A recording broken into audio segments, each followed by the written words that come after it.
Hey there, you beautiful people. Today we interview a 17-year-old known as Jordan Zietz who runs the All-Star Esports League for high school. Actually, matter of fact, over 20,000 high schools now competing inside of his league for 2020, by the way, giving out millions in prizing and funding and grants, so on and so forth. And by the way, for all of you guys currently watching, I'm going to timestamp down below all of the questions we do ask today. Therefore, you guys can just jump around to all of the best stuff. Anyway, hope you guys all enjoy. Let's get into it. And here we are, everybody, back with a 17-year-old who is running at least part of high school esports. That's Jordan Zietz. Jordan, how are you doing? Good. How are you? Fantastic. And he is Skyping all the way from Florida. So if there's a bit of delay, we understand that. But, kind of a crazy thing for us. We don't typically cover the high school esports scene, certainly something that's been growing for a little bit now. And you happen to be at the forefront of that. So first things first, give us a background how a 17-year-old like yourself gets involved in high school esports. Sure. So, like most teenagers I know, I play video games. I play a lot of video games. Ever since I was a kid, I started with Mario. I've grown up on the Game Boy, and then I graduated to Xbox, PC. I've played every console, PC game, absolutely everything you can imagine. And since then, I've just kind of taken my passion for video games.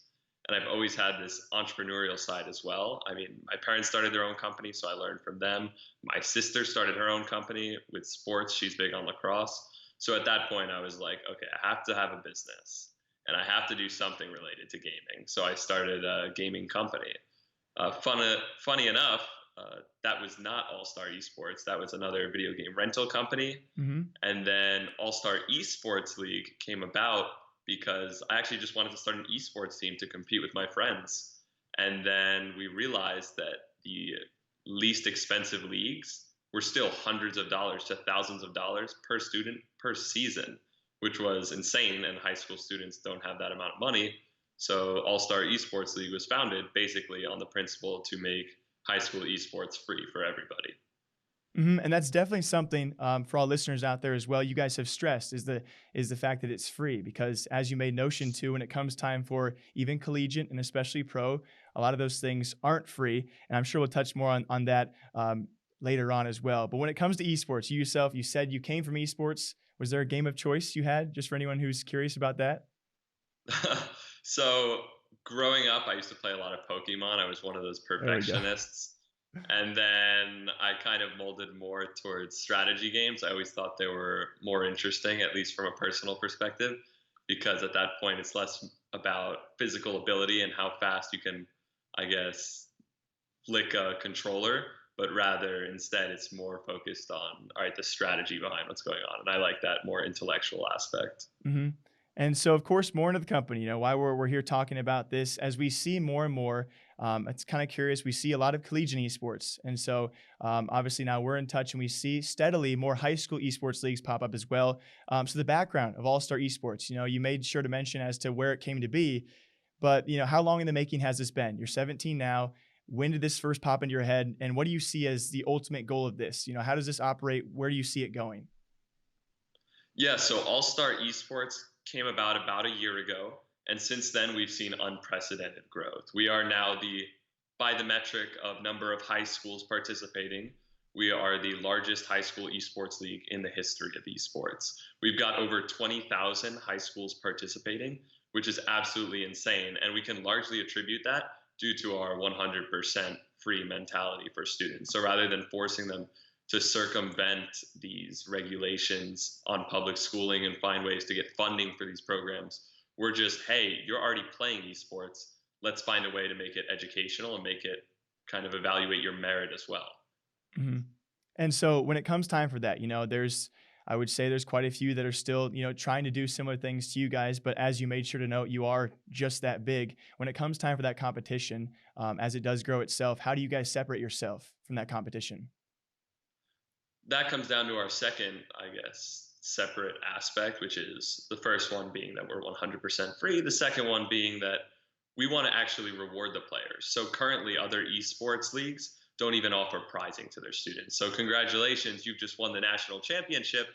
You get nothing. hmm We want to change that. So right now, we've also set the current record for the largest prize pool in the history of high school esports, which right now is just over $6 million in controller upgrades, PC systems, scholarships, grants, and more for students. So we're really incentivizing them to compete and take this seriously and actually give it all they've got, because now there's something on the line. Yeah, and that is certainly something we, of course, as we come across you guys, we've noticed, 20,000 plus schools, the millions of dollars in offerings. And we'll definitely talk about the varieties of offerings that you guys do contribute to students through a variety of ways. When it comes time, though, if I'm a high school student watching this right now, how do I get involved? Exactly, we'll expand into esports you guys are involved in as well. But I'm going to high school. I'm 14 to 18 years old. How do I come across you guys? How do I join? So joining the All-Star Esports League is super easy because it's entirely student driven. Just like a lot of schools now have students run their system of clubs where you'll actually start your own club, you'll petition, and then bring it to administration. That's a lot how esports works. So really the students themselves get together, and then you just want to get a bunch of friends to visit www.allstaresports.com/registration. Fill out that form right there, and then we review your application, make sure you are a high school student attending a high school in America, and then you're good to go, and you and your team should be registered. And so when it comes time for being partnered with schools and partnered with students, if I'm a student going to a school that's not partnered with you guys, can I still compete? 100%. So All-Star Esports League was kind of founded on this value of inclusivity. That's something that esports brings that even traditional sports don't have, where some people don't have the physical capabilities to compete, especially people with disabilities or people who don't have schools to represent, like some people that are homeschooled. That's an advantage of esports that allows us to include absolutely everybody, which is why, again, we maintain this 100% free aspect for economic inclusivity. But then in that same regard, for people that don't have this program yet, we want to include them as well. So yes, it's 100% easy to start up, the same exact process, even if your school's not a member yet. Dang, it's huge to hear about. It's obviously weird coming from, my end of my era in high school. People were only starting to talk about this kind of stuff. So it's really come along so fast. Touching back on what you said, you guys are giving away millions in different forms and varieties. Can you expand more on that? You mentioned controller upgrades and grants and the like. Can you expand on exactly what you're offering to all of your competitors who can actually, reach a certain level, whether it's regionals or nationals in your system? What can they get out of it? Yeah, so prizing ultimately boils down, the majority of it, to being at the regional and national level. So the easiest way to get prizing is to make it to that regional and national level. Now, we do have sportsmanship prizes to kind of promote that responsibility and acting with sportsmanship, even though it's esports in the community. So we do give away prizes for that. But the bulk of the prizes are going to arrive at those participants who are able to compete at the regional and national championship, where we see the majority of that in the form of scholarships, because foundationally, the All-Star Esports League, something that we truly believe in is the pursuit of education. Education has been super important for me growing up, and especially my parents have instilled that in our entire family. And I guess that's a value of mine now that I hope to instill in the community as well, where there's this sentiment where people are wanting to go pro and dropping out of school. And I don't think that's the way to do it. I think the way is to go pro while you're still in school and have that pursuit of education so that you can be a multifaceted person. And that's why we so heavily promote scholarships as our number one form of prizing. Mm-hmm. That's a very good answer. It's kind of funny of the times right now. That debate is certainly hot right now, of especially when it comes to choosing Yes. collegiate esports or going pro, and you see pros either drop out completely or you see some that try and mix them both, which can be very difficult. So it's an interesting take of you to actually instill that very early on, that you can compete while also getting education. So I enjoyed that answer. When it comes to the esports that you've obviously chosen, though, there's only 3 right now. And so can you go into expand why you chose those 3? And of course, I think many people are curious, what are your future choices might be as well? So the All-Star Esports League, being by students for students, is completely student-driven in that aspect, in that we've polled and surveyed our community and said, what games are you looking for from us? Do you like the current setup of games? Would you like more? Would you like less? How many people would be interested in competing? What if they interfered with one another? All these questions come into the picture when we're deciding which games to select. Ultimately, that perfect algorithm, that perfect formula, boiled down to Fortnite, Overwatch, and Super Smash Bros. Ultimate for us to kind of encompass exactly what we were looking for based on the responses we saw. Mm-hmm. But we still are taking responses because we're continually growing and looking to expand to new games in the near future, which will be seen hopefully very soon at www.allstaresports.com/game-suggestions. That's the link where we take suggestions from new students and see which games they're interested in competing in. And that's kind of where we then pursue these game developers and say, we've got a lot of interest. We want to bring your game to the league. Let's make it happen. For sure. And then on that note as well, we've seen a few stories out there of high schools and their esports teams rejecting a few esports because of the violence or the gore in those. Is that a foreseeable issue in the future as well that you guys maybe would run into with a few games? Like maybe it's Counter-Strike, maybe it's other FPSs. Is that something you guys maybe would foresee happening or maybe being an issue at all? We've totally run into that issue before in the past, and it's something to consider, which is why we don't mandate our esports teams to play absolutely every sport.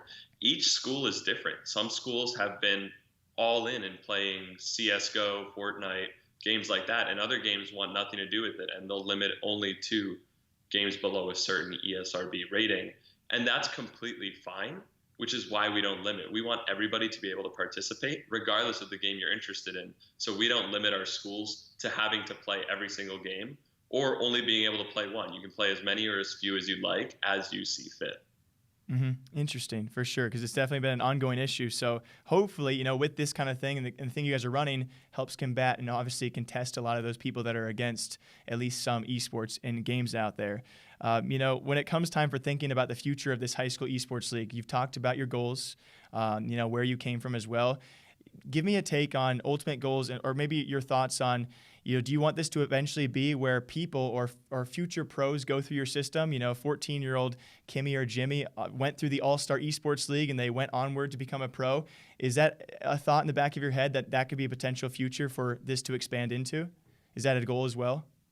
100%. That's very interesting because whereas in traditional sports, you see college athletes peaking in their first few years, let's say in the NFL or in the NBA. Esports is different in that the peak age for esports athletes are when they're in high school.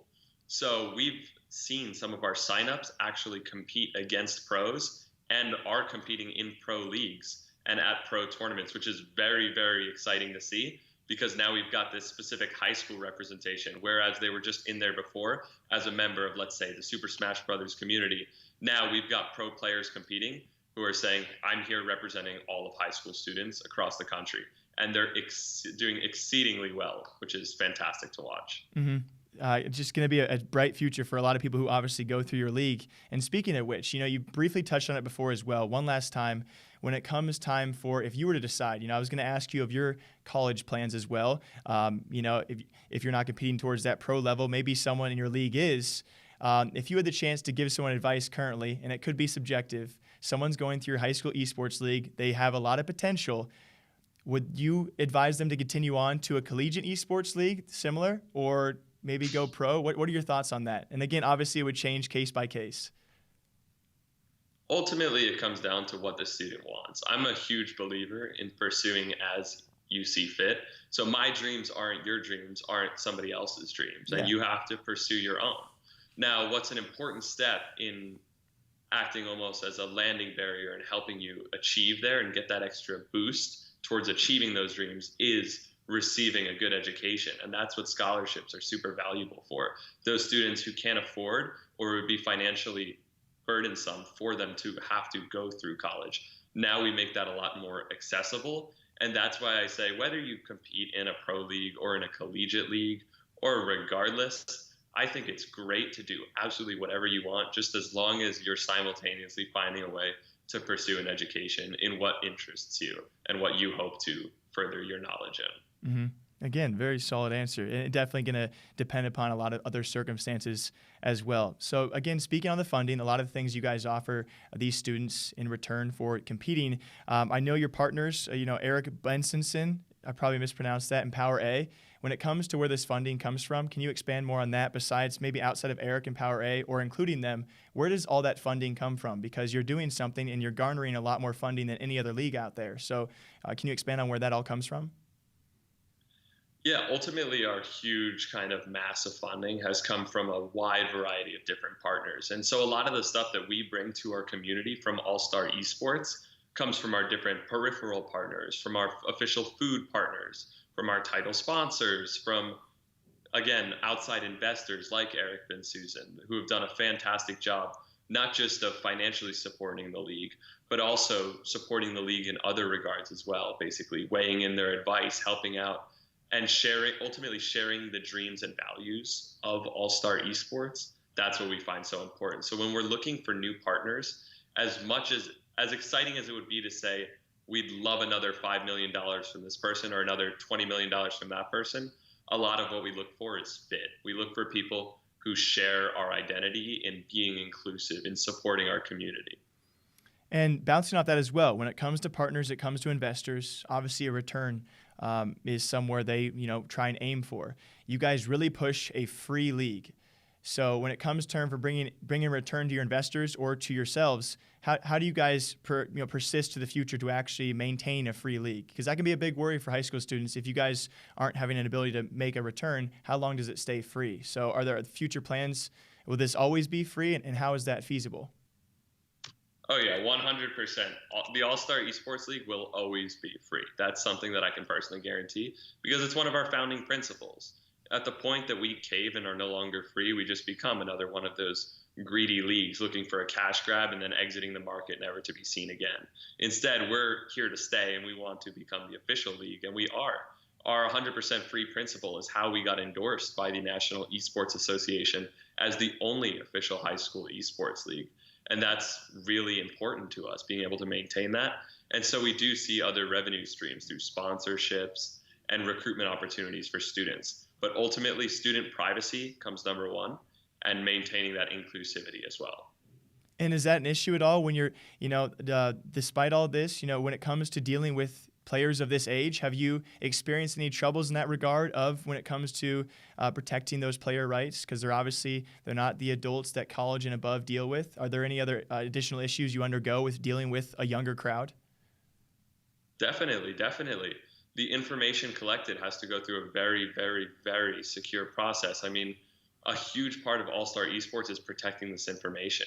We have never seen our information been passed on to third parties or outside sources versus other leagues that are kind of selling that information to outside organizations. Currently, everything is internal and is only used for kind of bettering the students. So if we need to make an announcement to the student. Interesting. Going to be definitely a crazy year for sure. And speaking of which, when it comes to those venues, how do you guys select that? How does that process go down when it comes to choosing what stadium or what arena or what location? It's almost like choosing one of our current partners, which is in that while there is a lot of financial benefit where we've had stadiums come to us and say, hey, look, you're going to bring a ton of esports players and we'd love that attention. We'll give you $30,000 to hold the event here. A lot of times it comes towards finding that perfect fit, which is what's going to work best for all of our players.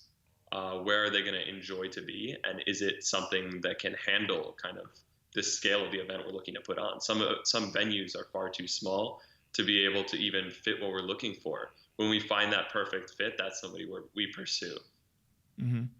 And, speaking of which, when it comes to all of these competitors, you know it, everyone watching knows it, especially amongst young ones out there. And when there's cash prizes, grants, whatever it might be in terms of reward on the line, it comes down to cheating too. And when it comes to reporting, especially before regionals and nationals, as your system works, when it comes to reporting results, have you guys ran into any issues when it comes time for cheaters? Because obviously it's a prevalent issue elsewhere. And if so, do you have a future plan to combat that as well as it only grows? Cheating is definitely something very interesting. And being a high school community, outside of that, integrity matters. No matter what the game you're playing, even in traditional sports, you have to follow the rules. That's how they work. So when we see people cheating, we do have a team that is our integrity commission that kind of watches that stuff. So they're in game when games are being played, almost like the Secret Service, where you don't know which player they are, but they're watching out for that sort of stuff. We review replays of the winning players to make sure that they deserve the qualifications they've received. And then again, at on-site locations, we are limiting this. But technically, we haven't had any cheaters win, as we've reviewed almost every single winner so far, and if not, then we'll be getting to them very soon to make sure they've qualified. And then cheaters kind of in the other regards of that process, we are constantly monitoring that, not just in disqualifying a student, but also banning them from the community, because again, we are about promoting a positive influence on high school students, and cheating at that point is just unacceptable. And then when it comes to those competitions as well, speaking of yourself, you run a high school esports league. You're 17, slowly coming up on a potential choice between college and this operation. Your future plans, any note on what you want to do for the future? I mean, speaking personally, I know I definitely want to go to a university. Education is something that seriously matters to me. So I know that regardless of what I want to go into, which I believe would probably be entrepreneurship, I just love that, I'd probably want to pursue an education.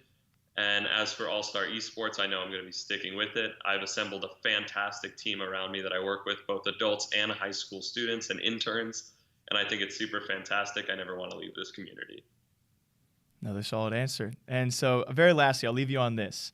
When it comes time for not only future plans for yourself, now we've discussed those, future plans for the league. Anything else of note? And if you want to end it on well, is where people can go to check out more about you guys, especially because a lot of the viewers are going to be of the age to want to participate. Future plans for the league. Do you see expansion as in maybe a carryover? All-Star Esports League becomes, they start in high school and all of a sudden they coexist with colleges? What else can you maybe tell us for a brief hint of the future at all? I can say that All-Star Esports has definitely got some exciting stuff coming up in the future. I mean, at one of our last recent partnership events, we did have a great partnership with the Mixer streamers and with Ship, one of the top Fortnite players in the world. And that's just a sample of what's to come from the massive pool of celebrities we've got going to these regional and national championship events. Super exciting. Again, whether you like esports or not, you're going to want to be at these. They're basically huge parties revolving around esports and competition galore. So what's the fun in that and not going? So you definitely want to be there. And for more information, of course, just visit our website, allstaresports.com. All the information I think that anybody could be looking for would be there. If not, we've got a contact form. You can join our Discord community. The link is on the website. And feel free to get to know some of the players competing in our league by joining our Discord and kind of socializing, getting to know people. Other than that, that's all I can think of. Well, Jordan, I really do appreciate your time, man. The 17-year-old running the high school esports scene. I never thought I would say that line. Thank you very much for all your time, and best of luck for your future. I can tell it's going to be a crazy one.